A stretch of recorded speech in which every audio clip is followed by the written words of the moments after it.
The Phoenix Suns face a playoff team for the remainder of their schedule. They face the Nuggets, the Thunder, the Pelicans, the Cavaliers, the Timberwolves, the Pelicans, the Clippers, the Kings, and Timberwolves. It's a brutal schedule. The game they needed to win was last night against the Spurs without Victor Wembanyama, and they ended up losing. I watch a game back like this, and I feel like the Suns kind of played fine. Devin Booker was taking over the fourth quarter. Kevin Durant didn't have a good fourth quarter, and they missed some open shots. Eric Gordon missed an open three to start the game. But really, I just feel like the Spurs... Huh? That's what you said? To what? Start the game, start the fourth. Start the fourth, start the fourth. I'm sorry. You said start Eric the Gordon. Like, yeah, start the fourth. I apologize. But I was looking at it, and sometimes you just get into a game like this, a dogfight with a team that is not that good. The final shot, the Suns should have won. I swear to God.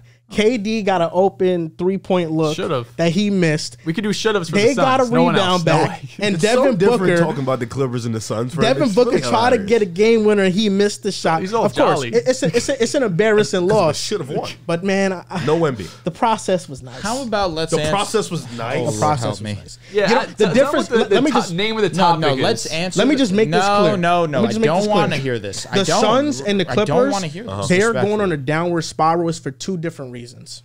It's for two different. Yeah, but one's reasons. been doing it all year. Hold up. The Clippers, I feel like right now their biggest issue is effort. Oh, effort. Okay. Their biggest issue is effort. The Suns, I feel like they give effort. I did not watch this game and it's say a skill issue. They got no. It's not a skill issue. So then, what's the problem? They lack a consistent winning formula. The process isn't good. It's rebounding. It's the turnovers.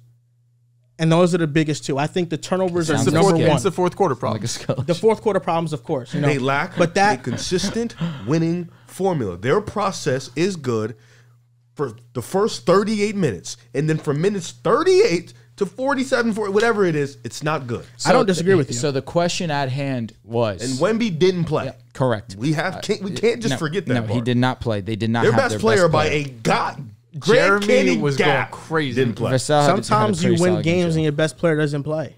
The Celtics do it all the time. Just speak on how bad they are. Why are you lying? He is lying. He did lie. He is lying. What is your record when Tatum doesn't play? We play well when basically everyone is out except Derek White. If Derek White is out, we're like, the Spurs record with Wemby and without Wemby is bad. It does. You're bad. They're bad team regardless. Yeah. So the Lakers didn't they just beat the Celtics with no LeBron and AD? I'm just saying, like these games happen. Well, what are you talking about? They do happen, but it's okay. Not that it's okay, because maybe we'll talk about the Celtics. But when the Celtics are winning 70% of their games, it's like, all right, if the Clippers lose to the Sixers tonight, are you going to say, "Oh, it's okay"? I never said it was okay for the Suns. No, I'm just asking. Are you going to say it's okay? No, it's not okay. So why are you coming up here jolly like it should have won? I never said it was okay. These things can't happen to a team that is trying to secure themselves in the playoffs. I agree.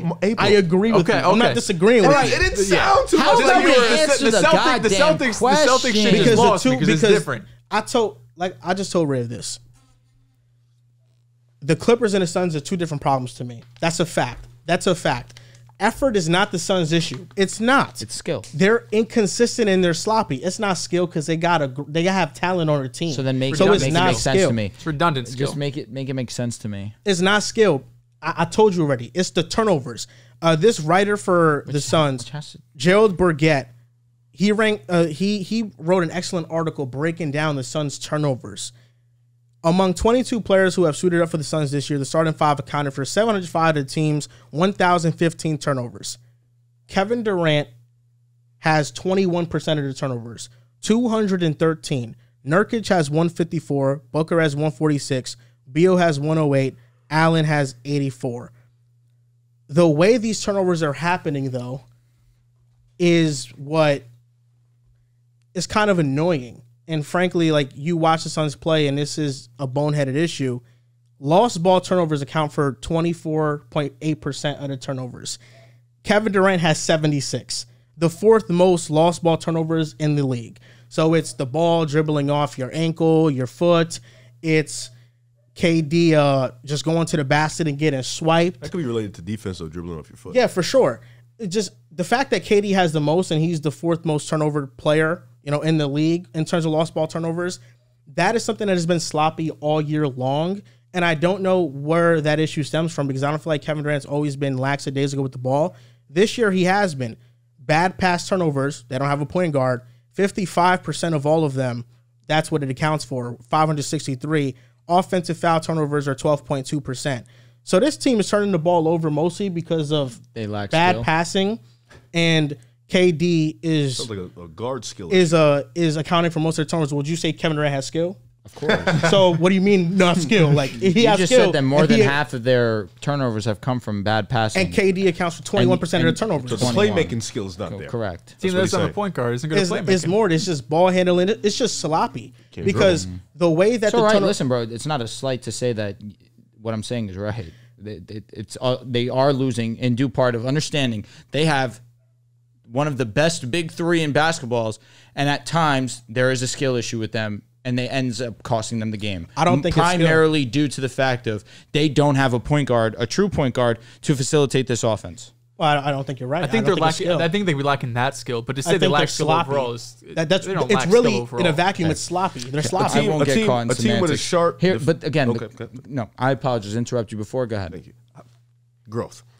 A team with a sharp defensive-minded coach like Frank Vogel shouldn't be this inconsistent on defense. You know, a team with Kevin Durant, Devin Booker, and Bradley Beal shouldn't be this bad in the fourth quarter. There's a lot of things that shouldn't be happening with the Suns, and we just have to call it what it is. Like, this is the 2023-2024 Phoenix Suns. You know, this team may have more top-ended talent than the previous Suns teams, but I don't think they ever had an issue this bad. You know what I'm saying? Like, with those Bridges and Cam and Chris Paul, I think they've always had a cohesive running train. Like, I think they've always knew who to go to, what to go to, what's their go-to move, what's their go-to set. Defensively, we're locked in, we're engaged 1 through 5. This team is not the same, and you can, attribute it to a chemistry issue.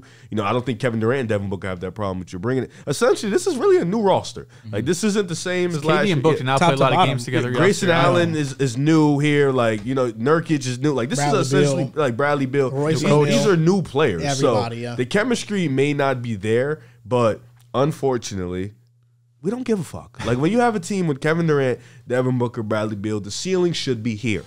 And you have 80 games, and then you lock in for the playoffs to get here. When you have teams like Denver who are locked in 1 through 5, when you even have teams like OKC who seem locked in 1 through 5, this Phoenix team with Kevin Durant at the age he's in, I think 36, 37, however old, up there in age, you don't have much time, and Joel, got to give credit for this. Joel said if they flame out in the first round, they should blow it up. That's something you're going to probably have to consider, because this is a team they're not going to have a lot of money. They're not going to have a lot of draft picks to bring in talent, and then how much do you trust rookies to play with Frank Vogel, Kevin Durant, Devin Booker, and Beal when their skills are redundant? You don't have a playmaking point guard. And on top of that, you're just not, like, the process has been there, but it has not created a consistent winning formula. They never finished the process ever. That's an interesting point with the whole blow it up thing, because, wow, this soon, that's a big decision to make. You look at the Timberwolves last year, and they were a play-in team, and now this year they're fighting for a top seed in the West. You don't think you give it one more year? I think that's different. They were unhealthy all year, and they're young. How do you move off this team? You can't. So that's why it's difficult. Even financially, it's difficult to move off this team. If you move off KD, you're moving off of Devin Booker. Correct. You can't move off of Bradley Beal. Grayson Allen, he's going to be eligible for a pretty big contract. I think 80 or 90 million. Probably can't bring him back either. Why are you moving on from Devin Booker automatically? I don't think he'll sit for another. You have to rebuild the team again. You don't have any draft picks. You really don't have any real Devin Booker's assets outside of Booker. I think more than Kevin Durant. Grayson Allen's a free agent. Is it just a foregone conclusion that Devin Booker's going to be like, get me out of here? I think they'll have to. I think it will be a full rebuild. But if they're already trading Kevin Durant, you're going to get assets. You're going to get draft picks. But you're not going to get a lot to draft create picks a competitive and a couple young team around players, Devin maybe? Booker. It depends on what they get back. I agree with you. Yeah. It just depends on, because I think if they trade KD, they're signaling they're going into a full rebuild. What if I mean, this wouldn't happen, but just thinking of a package, like if they went to Indiana and you could get a Jarris Walker or a Bennett Mathurin, that's enough for Devin Booker to be like, oh yeah, I'm gonna stay out here. Like you have no way of competing. He's gonna say next day I gotta go. Yeah, exactly. It's been fun. It's tough. Let's really try to find a way to get him back to OKC. You go and you get the 3 first-round draft picks, probably a Cason Wallace, Yeah, That's not enough. I'm straight. Still not enough. I'm That's good. one of the trying worst to think teams in of the It's West. only enough if you give me J-Dub. You have to add some bread in No there. way I'm gonna Or say Chet. Dort has to go also. But you have to That's put not enough. J-Dub That's or the Chet bottom in the 5 deal. team in the West. You think J-Dub or Chet have to be in the deal at the age of 37? In Kevin order Durant for is still D one Book and to one. say I'm staying, Oh, yes, that's what I mean. Oh, That's okay. what I I was mean. gonna say in terms of. But the if deal I'm getting if I'm done. OKC, I'm straight. I don't need to give up either of them. But for that's Kevin why I Durant. asked the question. If I'm okay, because I'm trying to get D Book if anything. I was gonna say Chet isn't going nowhere, and any trade right No, now. J-Dub is going to be the one move. if the Suns blow it up this offseason after 1 year, do you think that's a little bit premature? I'd move J-Dub for Devin Booker. No, KD. You probably do have to run it back one more year because it just you might as well try. What are you losing out on? I guess a year of Kevin Durant's value if he really falls off or he gets injured again. But outside of that, you still have Bradley Beal in his contract. You're not moving. Devin Booker's still in his prime. But losing Grayson Allen is going to hurt because he's been their best role player and one of the best role players And in the he's NBA. shown every time Kevin Durant gets hurt, he comes back, he's better. He is better, but now he's going to be 37, 38 at this point. One more turnover number. I don't think you mentioned this one, but they have the highest turnover numbers in the fourth quarter, 16.5% of offensive possessions, worst in the league. There's no numbers. I think you mentioned this. It's terrible in the fourth. The yeah. fourth quarter, they're bottom 5 in the play-by-play era. In terms of They're since one of the worst 19 fourth quarter or teams since in the last NBA 27 history. years, like 100%. 95, With 96. Kevin Durant, Devin That's why I don't think Booker. this is an anomaly. I think this is just what they are. The thing is with the Suns, and I feel similarly with the Clippers, is Do you? the Clippers' effort issues 100% for sure, but you go and you say that that's a self-inflicted thing. Mm-hmm. The Suns, I think, suffer from a lot of self-inflicted things that could be fixed for whatever reason. They're not being fixed, but being more careful and carefree with the ball, that's something you can improve on. That's self-inflicted. Getting better shots in the fourth, that's something you can improve on. I just don't know how an offense is this bad with players that talented and the spacing that talented. And the sample size is so large now that we were talking about in December and January, like you have to give them time. You have to give all the big three to be healthy. But the big three has been somewhat healthy. They have missed time, like Beal missed some time, Booker missed some time in the last month or so. When they're all on the court together, they have a 64% winning percentage, which would be fourth right now. Or excuse me, I'm looking at the wrong numbers. My apologies. I was looking at their difficulty. Hold on, let me find it. Guys, My bad. While you find Don't it, call him out. Come on. they've seen it. I think what messed up the Suns was getting Bradley Beal. You could say that. I think that's what messed them up. I mean, I would none of us- Even rather- though Bradley has been playing some good basketball in the month of March, He's averaging 18. In March, he's a third option. He's 51 minutes. I know, but In the month of March, he's been awesome. I don't think you need him. I don't think you need him. Who'd they move? You Bradley traded a for? bunch of seconds. They really Chris didn't have Paul. it. Yeah, Like, would you rather have Chris Paul right now than Bradley Beal for the Suns? For that Bradley team? Beal. 100%? Yo, bro. I'm gonna tell you, watching Chris, yeah, it's hard, man. I mean, Would you rather have John Collins or Bradley Beal for the Suns? Bradley Beal. John Collins needs a real point guard. That's his. He best. does. Like, bro, it's not like Bradley Beal's bad. It's just genuinely there's no point guard. It's not. They It's not definitely really. didn't have to get in that deal though. It's not really how bad he is because I think he's a good player.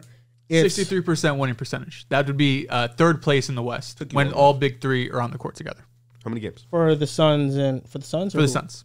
Okay. Yeah, when they play at least 5 minutes, that is. Because there must have been a couple games in there where someone got hurt. Yeah, because I seen their record when all of them play, and it was like it was 500, I think.